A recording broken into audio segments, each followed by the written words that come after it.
Hello, Brotherhood Coaching. This episode is going to be all about kind of managing the stress that we have. And I first came up thinking about talking about this. I had a conversation with a fireman last week over a call that he had ran, and it was bothering him a little bit. And it also kind of goes into, at least in this area, we lost a close friend as a fireman. There was a recent police officer shot. And it just kind of reminds you, because I just the other day I said, man, it's just like it's nonstop. With always something happening that's very stressful and heartbreaking. You're like, man, when will it end? And it kind of correlates to the stress that we see on the job and stuff that happens in our lives that it's not going to. So we need to come up with good ways to manage what happens to us. And it's kind of like there's that saying out there that says, don't ask for an easier life, ask for stronger shoulders to carry the burden with it. And so this kind of goes with that a little bit of, well, if this stress is going to keep happening and it's inevitable, it's not going to stop. We just have to come up with really good ways to manage it so that it doesn't overwhelm us. So when I talk about stress, talking about maybe you've got dealing with finances at home, work, some issues aren't going great at work, or maybe it's the calls, because what we're learning is that some of the calls that we go on, it becomes cumulative. In my earlier years, stuff never bothered me, and I've gotten older and had a family. They do.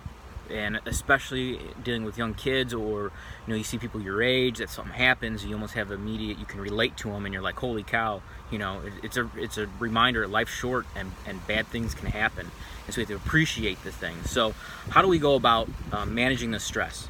And there's all different ways out there. I'm not a doctor, not trained in it, but I can just share with what has helped me and what I've learned. I like to try different things out to see what's going to help me out. And there's basically two ways to handle it. There's healthy ways and unhealthy ways. So I want to talk about maybe the unhealthy first. And some of the unhealthy could be your short term. It helps on the short term. And what am I talking about? I'm talking about hitting the bottle, or maybe pills or whatever else, something that's prescribed. It's what it is it numbs it, right? The stress is still there once the effects wear off, or whatever was taken to help cope with it. There's been times after a rough day or something, I'm like, man, I could go for a beer, I could go for a mixed drink, whatever it is. And they say everything in moderation is okay. It's just when it starts compounding some things. So those, you hear time and time again. There's advocates out there that have dealt with some addiction issues of it. It's short term. It actually doesn't solve the issue of managing the stress. So think of it as numbing. When you resort to something like that, it just numbs it, right? It doesn't go away. But there's healthy ways, and that's what I want to focus on with this. And I'm just going to give a few takeaways. Really, a lot of this is going to be trial and error on your part to see, hey, what's working for me. What I found, three main ones, and there's other things I do, but I'm going to just keep this about some three examples. And one of the biggest, which is I think key, is going to be what we eat. How are we consuming food? Are we focusing on, everyone's got different ways of eating. Basically, you got to eat a way that's going to make you feel better. And what I found with me is I stick as whole foods as possible. Basically, if I can't grow it in my garden, if I can't catch it in the water or find it on a farm, I'm trying not to eat it. I work with a guy, and he has gone vegan, and he says his energy's through the roof, and he just feels better. So that worked for him.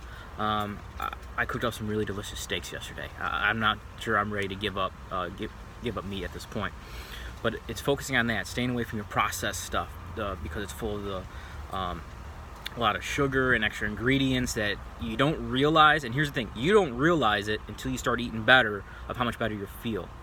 And but we have to start doing stuff to help us, because we can't resort to thinking someone else is going to solve our problems. So these are key things to do. So focusing on what you're eating, right? Stick with as healthy as possible. Everyone's got different definitions of it. Mine's going to be simple. Stick with whole foods, stuff you can grow or hunt. And after that's going to come exercise. There's so many different ways out there. The biggest thing with exercise, though, is going to be doing whatever you enjoy, because you have to do this regularly. It's not something you do once a week. It's ideally every day. Maybe it's lifting weights. Maybe it's running, swimming, doing a sport. cycling, whatever it is, you have to find something that you're going to break a sweat, your heart rate up. If you're not getting your heart rate up, you're not getting the true benefits of it. So, focus on your diet, focus on exercising regularly, because you can't sit back, and some of the guys that seem to have a lot of problems are the ones that aren't doing these good activities. And the third big one is meditation. And I'm going to give you guys an example of when you combine all three of these, how it goes. So I explored meditation back probably a little over 4 years ago, and I've been doing it regularly ever since. Many different ways out there. I practice transcendental meditation, but you can even do as simple as getting an app and listening to binaural beats, and it kind of gets sends you in like almost a REM sleep. Set a timer so you don't just fall asleep and spend there an hour, but that's a quick way. If you have trouble meditating, there's training programs to go through with it, but it's something that if you're not already doing, I strongly suggest you explore that. And so what happens when we put all three of these together? Well, in life, I was talking about how stress is never going to stop. There's always going to be something that happens and it's going to push you over the limit. So think of it like this. I got a cup of water here. And if you're not having, the built-in ways to help manage it, you're talking about diet, exercise, and meditation, any little thing that happens to you, it's going to push you over the edge. And when you get pushed over the edge, you lose your temper, you get upset, the cup overfills, right? That's kind of like you hear someone, hey, they got a short fuse. They're probably stressed, and they're not able to manage it well, so every little thing spills over, causing the issues. So if you're resorting to alcohol or some other things on a regular basis, you're still overflowing, right? But it's numb. So we need to come up with ways to manage it. As we said before, stuff's always going to keep happening. So if you're trying to keep that healthy lifestyle, your diet, exercise, I don't know if it's going to work that well with that one.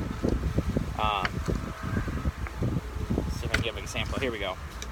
So when you have your diet, eating right, exercising, meditation, stress is still going to happen, right? But hopefully you're doing all that, because if you get a good balance of it, your cup's never going to overfill. Because the meditation, exercise, and your diet is going to constantly help you manage your stress, keep it low enough so when more stuff happens, you're not going to overflow because you're able to manage it and keep it flowing. So that's my little example. I hope you guys got something out of this. And if you have any questions, you can always shoot me a message. I prefer it to be in our Facebook group, Brotherhood Coaching, because this way we can share the message with other people. And so once again, guys, stress is it's never going to go away. It's going to keep happening to us. We got to figure out healthy ways to manage it and not rely on just other people to, I have this issue. What are you doing to help you? Because at the end of the day, I learned this from a retired detective on a trip to Vegas in my early 20s. He goes, hey, end of the day, no one else is going to look after you like you will. So look after yourselves and come up with these good habits to help manage the stress you have. And do me a favor, if you like this, you get something out of it, share it on with somebody else who will appreciate it too. And as always, I'll talk to you next time.